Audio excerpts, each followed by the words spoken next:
Let's talk about the real threat to Alibaba. It's not Evergrande, it's not the slowing down of the GDP, it's not the government, it's not the regulators, it's not Jack Ma. Ultimately, Alibaba is a consumption-driven business. Everything revolves around the consumer, about them spending their money, what are their consumption patterns, how they spend their time on the app, and ultimately what's the turnover rate and their ability to attract new customers and to drive up their value proposition. So of course, all the aforementioned factors, Evergrande, slowing down GDP, etc., all of them kind of affect Alibaba's revenue some way or another. But ultimately, the biggest threat to Alibaba's core is the evolving Chinese shopper mindset. So let's discuss a little bit about this evolving trend. So before I start, remember to smash the like button. Now, into the topic.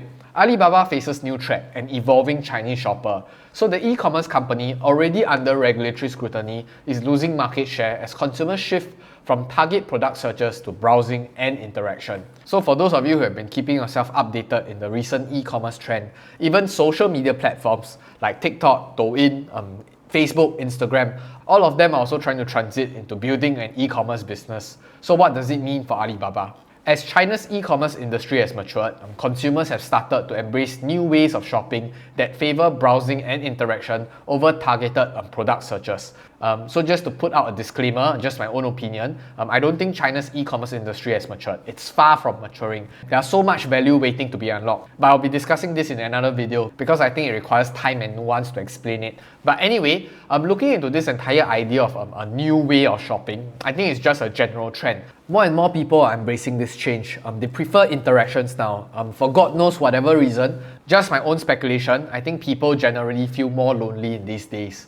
Even though we are more interconnected, we are more globalized, I think as more people transit from an offline medium to an online medium, we are probably one of the loneliest out of the entire history of humankind. So ultimately, if you were to look at the transition over the last 1 or 2 decades, firstly, when all the consumers are greeted by this platform being able to aggregate all the demands and supplies in a specific marketplace, people start getting skeptical. Hey, what if this supplier is not trustworthy? Hey, what if he's selling a counterfeit product? So then there was this idea of adding in reviews where people can tap onto others' experience and understanding the supplier or understanding who they are dealing with in a much deeper connection. More and more brands are trying to transit over to the influencer marketing campaign.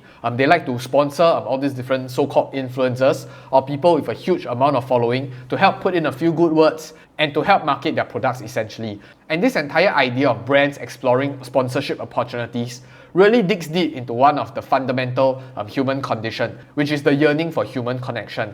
Ultimately, for all of you who are subscribed to me, day in, day out, week in, week out, you watch videos or you watch content being pumped out by me. Over time, you are essentially fostering a relationship. And this idea of building a trust, building a brand, it's extremely valuable. Consumers and merchants are currently putting a premium on this idea of this trust, which is also why there's this transition from just a product search to now people favoring browsing and interacting. And on any e-commerce platform, it's essentially the same as any social media platform, like YouTube for example. Right now, I'm essentially selling you the idea that, hey, Alibaba is probably a relatively good investment. But on all these e-commerce sites, they might very well be selling you anything under the sun. Now, would this trend continue? Beats me. But I can tell you Alibaba is also investing a lot of money and capital to unlock the value here.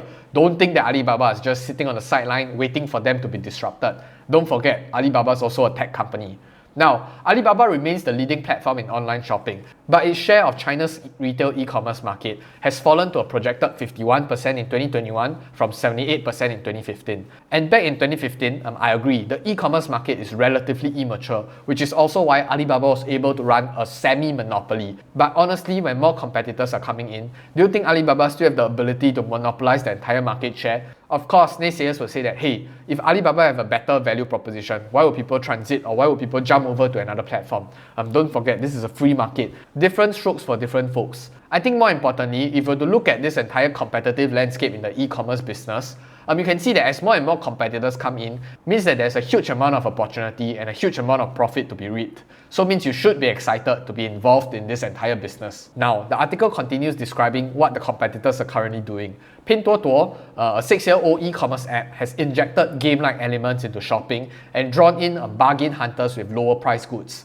And the Douyin, which is TikTok's sister app in China, is also selling products through short videos and live streaming with the help of its algorithm. So Daniel Zhang actually did emphasize on this idea that, hey, any profits that exceeded last year would be popped back into improving its e-commerce business. And they are also working hard on building all these different businesses, each with its own unique and compelling value proposition. So Alibaba's revenue still dwarfs that of other players in the China's e-commerce business. Its enormous size continues to give it a major advantage. Alibaba's size, however, has also put the company in the crosshairs of regulators. Still, analysts say that the increasing pressure on Chinese tech companies to play fair could limit how quickly and aggressively Alibaba can react to new threats. So Alibaba's newest rivals also face their own trials. Pinduoduo isn't profitable and has relied on subsidies for some of its growth. The majority of Douyin sales last year were completed through platforms run by such competitors such as Alibaba or JD.com. So a consumer trend that worked against Alibaba was the shopping shift from search to browsing, and others have put into purchase while they're interacting digitally or consuming online content. So I think this entire idea of shifting from search to browsing, it's a very prevalent and a very evident trend. I think even in the US, all these e-commerce companies are also feeling the heat. And in US specifically, they do have shopping channels such as QVC. And now all this e-commerce business is trying to disrupt all this mainstream media and trying to disrupt all these different shopping channels. I think for those of you who are old enough, including myself, we have definitely come across this kind of shopping channels before. And in the past, we know that all these different broadcasting channels or all these different media stations do have a monopoly, and they essentially act as the barriers to entry. Whoever wants to post their products and want to tap onto the traffic that the broadcasting channel or the broadcasting station has to pay them a certain premium. But in this instance, they're trying to democratize the entire business. You can see that anyone, any Tom, Dick and Harry can be a host to sell product, as long as you have the ability to convince people and to do sales on their platform. Most of all these hosts are females. Not trying to speculate why, but you can make your own guesstimate. But I'd just like to say that Alibaba is also pouring in a lot of capital, a lot of effort into trying to develop their own app, which is called Taobao Live. Essentially, they're just trying to replicate what all these shopping channels managed to achieve. Now, there was the comment that the quality is now no different from those merchants on traditional e-commerce sites. The platform that can offer consumers more interesting products or persuade them to buy in a more interesting way or offer lower price wins. So one of the merchants in China said that she likes the ability to show off her wares on video, while it was difficult for her to get enough followers on Taobao to live stream successfully. The app also adopted other popular features from competitors, including improving its algorithm to provide more customized recommendations and building interactive circles for influencers and ordinary buyers to connect. Now, a very bold claim stating that the power of Alibaba will be diluted in the future. There's just so many merchants selling goods on WeChat right now. So Taobao Deals has also joined with factories to develop new products at low prices. The industry's biggest point of growth is the opportunity in consumers in lower tier cities. So for the 12 months ended in June, Taobao Deals had more than 190 million annual active users.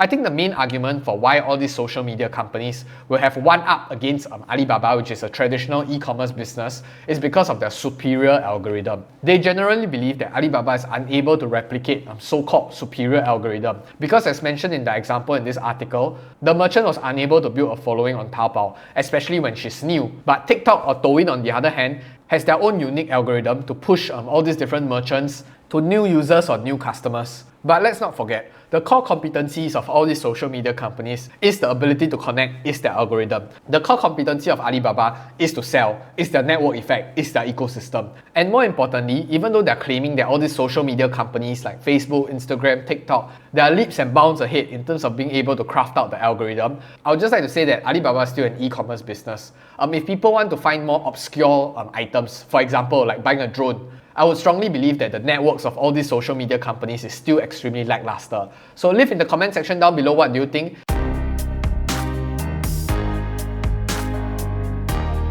And I'll see you in the next video, but more importantly, I'll see you on the moon. Goodbye!